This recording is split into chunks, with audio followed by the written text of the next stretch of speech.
इन दिनों पूरे देश में गैंगस्टरों का आतंक जिस तरह से देखने को मिल रहा है, उसके बाद गृह मंत्रालय भी इस पूरे मामले में एक्टिव हो चुकी है और नेशनल इन्वेस्टिगेशन एजेंसी यानी कि एनआईए ने अभी हाल ही में सिद्धू मूसेवाला की हत्या के बाद इन सभी गैंगस्टरों के ठिकानों पर, देश भर में सभी गैंगस्टरों के ठिकानों पर छापेमारी की थी।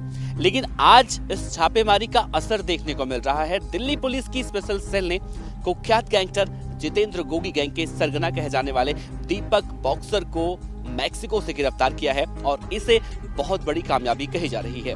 तो दिल्ली पुलिस आखिर मैक्सिको से दीपक बॉक्सर को गिरफ्तार करने में कैसे सफलता हासिल की, और दीपक बॉक्सर जो अब से कुछ दिन पहले विदेश फरार हो चुका था रवि अंटिल के नाम से एक फर्जी पासपोर्ट बनाकर, तो आखिर ये सफलता कैसे मिली, दीपक बॉक्सर है कौन, जितेंद्र गोगी की गैंग को कैसे ऑपरेट कर रहा था, एक एक बातें आपको विस्तार से बताएंगे। बने रहेगा इस पूरे वीडियो के अंत तक। नमस्कार, मेरा नाम है देवनाथ पांडे और आप देख रहे हैं ओटीटी इंडिया। ध्यान से देखिए इस चेहरे को, इसी का नाम है गैंगस्टर दीपक बहल उर्फ दीपक बॉक्सर। जितेंद्र गोगी जो किसी जमाने में दिल्ली के अपराध की दुनिया के लिए एक नासुर बन चुका था और पिछले साल 24 सितंबर 2021 में जितेंद्र गोगी को दिल्ली पुलिस दिल्ली के रोहिणी कोर्ट में पेशी पर लेकर जा रही थी।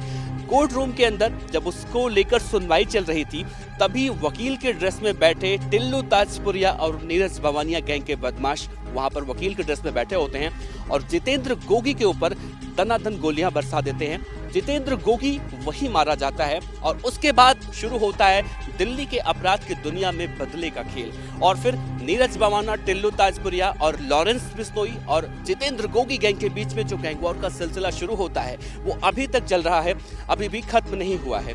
नीरज भवाना गैंग को लेकर जिस तरह से कहा जाता है कि टिल्लू ताजपुरिया गैंग, नीरज भवाना गैंग एक साथ हैं, लॉरेंस बिश्नोई गैंग और जितेंद्र गोगी गैंग एक साथ हैं। तो लॉरेंस बिश्नोई गैंग भी अब नीरज भवाना गैंग के बदमाशों को मारने के लिए जिस तरह से प्लानिंग कर रहा था तिहाड़ जेल के अंदर, उसका भी खुलासा हुआ है। और जितेंद्र गोगी की हत्या के बाद ये भी देखने को मिला कि दोनों गैंग के बदमाशों के बीच जो गैंग वॉर हुई, कई सारे बदमाश इस पूरे गैंग वॉर में मारे गए। लेकिन अब हाल फिलहाल में अमित गुप्ता नाम का एक बिल्डर था, उसकी हत्या हुई और उसकी हत्या के बाद दीपक बॉक्सर का नाम सामने आया। जो तस्वीर आप देख रहे हैं, ध्यान से देखिएगा, यही है वो दीपक बॉक्सर जिसकी गिरफ्तारी, मुझे लगता है कि पहली बार ऐसी गिरफ्तारी हुई है जो दिल्ली पुलिस की स्पेशल सेल ने मैक्सिको में जाकर, विदेशी सरजमी पर जाकर ऐसे बदमाश को गिरफ्तार किया है।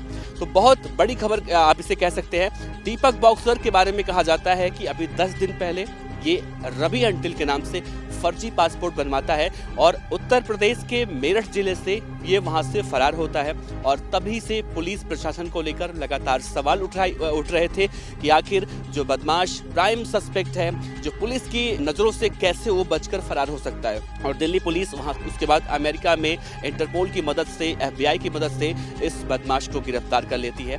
दीपक बॉक्सर के बारे में कहा जाता है कि शुरुआत में ये पढ़ने लिखने में बहुत अच्छा था, बॉक्सर था ये और रेसलर बनना चाहता था, लेकिन इसे अचानक जराइम की दुनिया में ज्यादा इंटरेस्ट होने लगा, तो ये जराइम की दुनिया में कूद गया और इसने एक के बाद एक कई हत्याएं की, कई वारदातें की। फिलहाल इसको लेकर ये भी बात निकलकर सामने आ रही है कि जितेंद्र गोगी की हत्या करने में जो नाम सामने आया था, टिल्लू ताजपुरिया, जो मौजूदा वक्त में दिल्ली के तिहाड़ जेल में सजा काट रहा है, तो जब तक दीपक बॉक्सर टिल्लू ताजपुरिया की हत्या करके जितेंद्र गोगी का बदला नहीं ले लेता, तब तक उसने भी कहीं ना कहीं तथाकथित रूप से कसम खा रखी थी कि तब तक वो चैन से नहीं बैठेगा। और इसी मामले को देखते हुए उसने विदेश का रुख किया था कि ताकि और गैंगस्टरों की तरह लॉरेंस बिश्नोई की गैंग में शामिल होकर वो विदेश में बैठकर इस तरह की आपराधिक घटनाओं को अंजाम दे। तो सबसे बड़ी अच्छी खबर आप कह सकते हैं कि दीपक बॉक्सर जो दिल्ली पुलिस के लिए नासुर बन चुका था, वो दिल्ली पुलिस की स्पेशल सेल की कस्टडी में आ चुका है।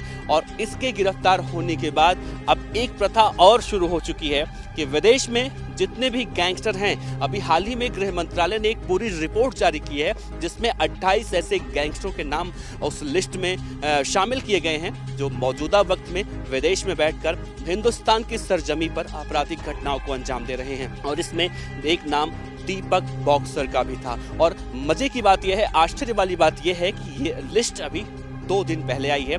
2 दिन पहले लिस्ट आती है और उसके बाद दीपक बॉक्सर की गिरफ्तारी, इसे पुलिस के लिए बहुत बड़ा अचीवमेंट कह सकते हैं। तो फिलहाल दीपक बॉक्सर को लेकर कहा जा रहा है कि 2 दिनों में भारत आ जाएगा और इससे पूछताछ की जाएगी तो और कई सारे चौंकाने वाले खुलासे हो सकते हैं। तो दीपक बॉक्सर के बारे में और क्या कुछ जानकारियां निकलकर सामने आने वाली हैं, दिल्ली, पंजाब, राजस्थान, गुजरात, हरियाणा, यूपी, बिहार, अपराध की दुनिया में क्या कुछ हो रहा है, अगर आप जानना चाहते हैं, अपडेट चाहते हैं तो OTT इंडिया के साथ बने रहिए। अगर आपने चैनल को अब तक सब्सक्राइब नहीं किया है तो सब्सक्राइब कर लीजिए, क्योंकि यहाँ पर राजनीति से जुड़ी, अपराध से जुड़ी, लाइफ स्टाइल से जुड़ी हर खबरें आपको पल पल मिलती रहती हैं। तो देखते रहिए OTT इंडिया। कैमरामैन गौरव के साथ देवनाथ पांडे।